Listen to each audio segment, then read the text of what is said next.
Dorcas ou Tabita era uma mulher notável e cheia de boas obras.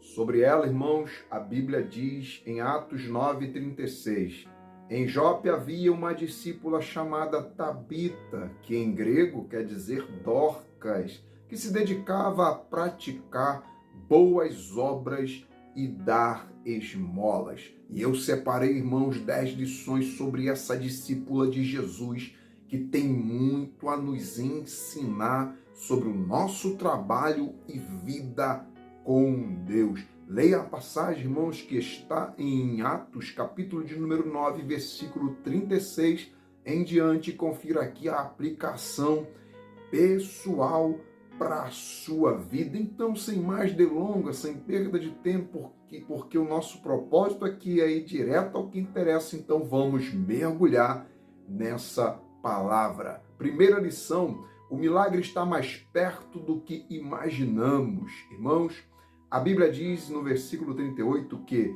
Lida, que era a cidade que Pedro estava, ficava perto de Jope, onde o corpo de Dorca estava. Com isso eu aprendo, irmãos, que Pedro estava mais perto do que se podia imaginar. A solução estava mais perto do que alguém pudesse imaginar. É isso que acontece conosco. Tem sonhos que a gente considera sonhos distantes. Tem curas que a gente considera curas distantes. Portas distantes. Soluções distantes. Mudanças, irmãos, que consideramos longe demais do nosso alcance. Mas sabe qual é o segredo que faz com que tudo do céu fique mais perto de você? É estar perto de Deus como Dorca estava. A Bíblia diz que ela era uma discípula de Jesus. Por isso, não foi uma coincidência. Pedro está perto. Pedro está perto porque Dorca viveu uma vida perto do Senhor Jesus. O segredo é viver uma vida perto de Deus. E tudo que é de Deus para a nossa vida estará perto da gente também. Viu como é que funciona? Salmo 145:18. Perto está o Senhor de todos aqueles que o invocam, de todos aqueles que invocam de verdade. Irmãos, Deus está perto de quem está perto dele.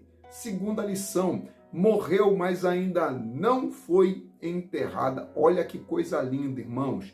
Os amigos de Dorca, a igreja, as pessoas que estavam à sua volta, não sepultaram Dorcas assim que ela morreu. Sabe por quê? Porque eles acreditavam que o milagre ainda podia acontecer. Algo de Deus estava reservado. Eles acreditavam que algo extraordinário da parte de Deus podia acontecer ainda. Pare de enterrar, então, os teus sonhos. Pare de decretar morte daquilo que ainda tem vida, daquilo que ainda tem esperança. Algo pode não acontecer, mas em seu coração a fé continua inabalável. Tudo bem que não aconteceu o milagre, mas você teve fé, você não se abalou. Não perca suas esperanças facilmente. O salmista nos aconselhou no 42, verso 11, dizendo: por que te abates, ó minha alma, e se tristece dentro de mim? Porque está assim tão turbada dentro de mim? Ponha a sua esperança em Deus. E ele diz no final: pois ainda eu louvarei o meu Salvador e Deus meu. Ainda há esperança. Então pare de decretar o fim daquilo que ainda há esperança. Terceira lição: ela não estava cheia de palavras, ela estava cheia de obras. Eita! Irmãos, tem muita gente cheia de palavras por aí, tem muita gente cheia de promessa, mas estão estéreis de obra. Tem pessoas, irmãos, que só prometem que vão fazer, que vão ser, que vão acontecer, mas não fazem. Tem pessoas prometendo pelo cotovelo e não está fazendo o que tinha que fazer. Dorcas não falava, Dorcas fazia. Ela não pretendia fazer, ela fazia. A vida de Dorcas não estava no campo das palavras, mas no campo da prática, no campo das ações. Era fé e ação, irmãos. Era fé e obra. E ela, irmãos, também ela atuava no espiritual e atendia no social, porque ela ensinava a palavra e cuidava das necessidades sociais. Ei, vamos lá, vamos trabalhar. Está na hora da gente transformar os desejos em ações, palavras em ações, propósitos em ações do reino de Deus. Há uma missão te esperando, há um reino de Deus que conta comigo e conta com você, conta conosco. Então saia do campo das palavras e venha para o campo da prática. Amém, irmãos? Precisamos sair do campo do querer para o campo do fazer. Amém? Quarta lição: é tarde demais para chamar o médico, mas não é tarde demais para chamar a Deus. Pegou a visão aí? Anota aí, vai anotando. E a Bíblia diz o seguinte, irmãos: era tarde demais, é verdade.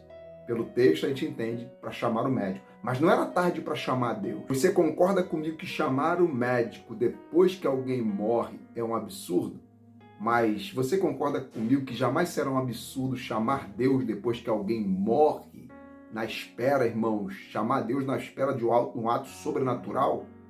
Pedro entrou dentro daquela casa, irmãos, cheio da unção de Deus. E olha que até aqui nessa passagem não havia um registro ainda de que os apóstolos tivessem sido usados por Deus para ressuscitar alguém na Bíblia. Amém? Até ali não. Isso mostra que os irmãos daquela igreja, onde Dorcas fazia parte, não tinham fé suficiente para crer apenas que Deus podia curar, mas eles tinham fé suficiente para crer que Deus podia ressuscitar o morto. Sempre que depararmos, irmãos, com uma situação difícil ou impossível, lembre-se que não será tarde demais para convidar a Deus para entrar nessa peleja, para convidar a Deus para entrar nessa causa. Para Deus nunca é tarde demais. Anota aí, se você chegou até aqui e ainda não se inscreveu, tá aí, ó, inscrever-se, escrito de vermelho. Clica aí, não vai pagar nada e não vai demorar nada. Na verdade, você vai ganhar palavra do céu sobre a sua vida. Quinta lição: Dorcas completava a ação. Sabe o que quer dizer isso, irmão? É o seguinte, no versículo 39 diz que as viúvas mostravam para Pedro os vestidos, as túnicas, tudo prontinho, nada inacabado, tudo pronto. Dorcas não começava e parava, ela completava a ação, ela não fazia o bem pela metade. E nós também não podemos começar algo bom e parar. Não podemos ser como aquela semente que caiu no meio das pedras. Ela começou a crescer, mas a raiz bateu no obstáculo e ela parou.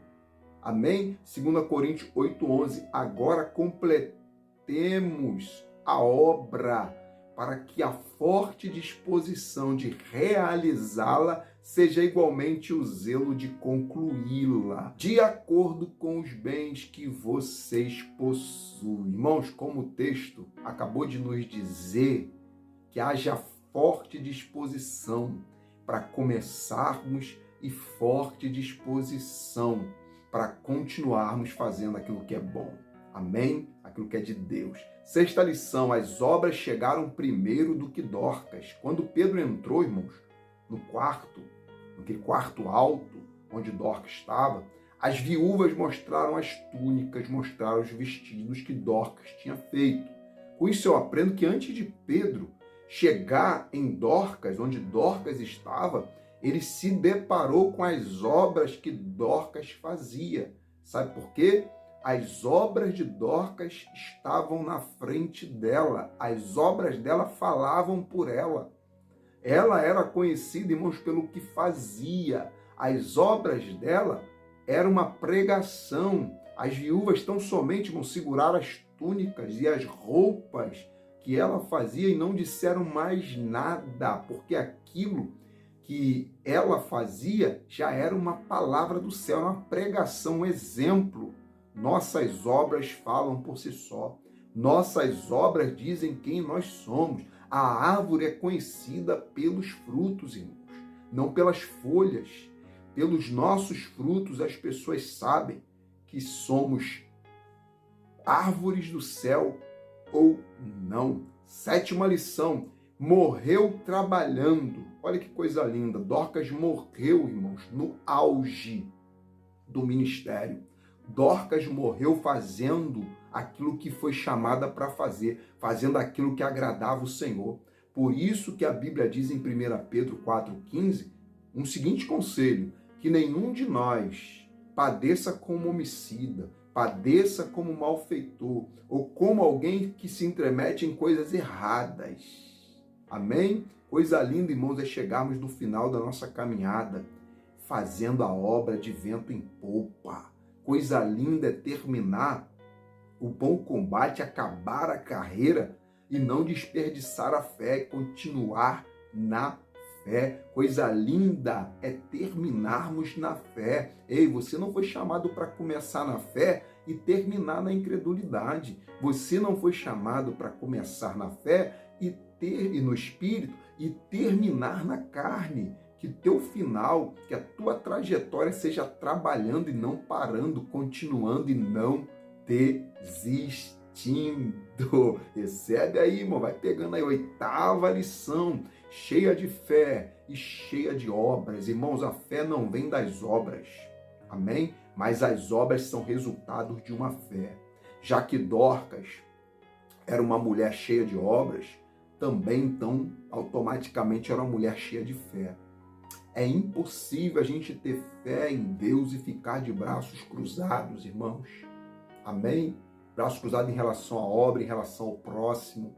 A fé em Cristo nos impulsiona, irmão, na direção do próximo e na direção de Deus. As obras, irmão, é a fé em ação. As obras são a fé de dentro de um coração colocada para o lado de fora. Nós não seremos salvos pelas obras, é verdade. Seremos salvos pela fé. Mas é impossível ter a fé verdadeira e não fazer nada, e não ter obras. Tiago diz, 2,17, assim também a fé, por si só, se não for acompanhada de obra, está morta. 9ª lição, as lutas te colocam em níveis mais altos. Creia nisso. Assim que Dorcas morreu, colocaram ela num quarto alto. E eu aprendo, irmãos, que esse quarto alto aponta para níveis altos que as lutas nos proporcionam, lugares altos. Nós, irmãos, só estamos lendo, estudando e aprendendo sobre Dorcas porque uma situação difícil bateu na porta dela. Amém? São situações difíceis que batem na nossa porta que nos levam para lugares altos, que nos levam a ser exemplo. Lugares, irmãos, de mais intimidade ainda com Deus. Elas não têm autoridade para nos matar, essas lutas não têm, mas sim para nos aperfeiçoar, nos modelar e deixar a gente no formato que Deus quer de nós. Além de Deus não nos deixar sermos tentados além do que possamos suportar, e junto com a tentação também, junto com a provação, vem a presença do Senhor para nos fortalecer em momentos difíceis. Amém? Você recebe? Então vai recebendo aí, vai pegando essa palavra aí. 10ª lição, se não der de um jeito, vai ter que dar do outro. Irmãos, ela é elogiada pelas esmolas que dava e pelas roupas que ela fazia. Se ela não pudesse ajudar financeiramente, ela ajudava com o que ela sabia fazer, mas ela não deixava de ajudar alguém. Se não desse para ajudar de um jeito, Dorcas ajudava de outro, mas de alguma forma alguém sairia de perto dela abençoado. Amém? Não deixe a obra de caridade para trás, não deixe a obra do amor para trás, não deixe passar a chance de ser bênção na vida de alguém. Tiago 2,14. Meus irmãos, que adianta alguém dizer que tem fé se essa fé não vier acompanhada de obras? Será que essa fé pode salvá-lo? não tem obra. Irmãos, há sempre um jeito da gente ajudar. Há sempre uma forma de fazer-se presente na vida de alguém. Amém? Creio que até aqui Deus tem falado ao seu coração e Ele há de continuar falando. Amém? Não é por força nem por violência, diz a palavra, mas é pelo Espírito. Se o Espírito te tocar para compartilhar, amém. Se o Espírito te tocar para você ler a palavra, em nome de Jesus, vai em nome de Jesus. Se essa palavra te causou sede, vai lá conferir essa palavra. Deus tem algo a mais para acrescentar ao teu coração. Então, que Deus continue te abençoando, você, sua casa, sua família, em nome de Jesus. Você é projeto de Deus, sua família é projeto de Deus. Então, não deixe passar essa chance, não deixe que nada embargue o projeto de Deus, que é você e sua casa servindo ao Senhor. Amém? Como disse Josué, eu e minha casa serviremos ao Senhor. Em outras palavras, Josué queria dizer o seguinte: eu não sei que rumo o mundo vai tomar. Eu não sei se a economia vai aumentar, se a inflação vai diminuir. Eu não sei o que vai acontecer. Não sei quais são as novas doenças que a enfermidade, que a humanidade vai ter que enfrentar. Mas eu sei de uma coisa, que o primeiro passo eu tenho que dar. Eu e minha casa serviremos ao Senhor.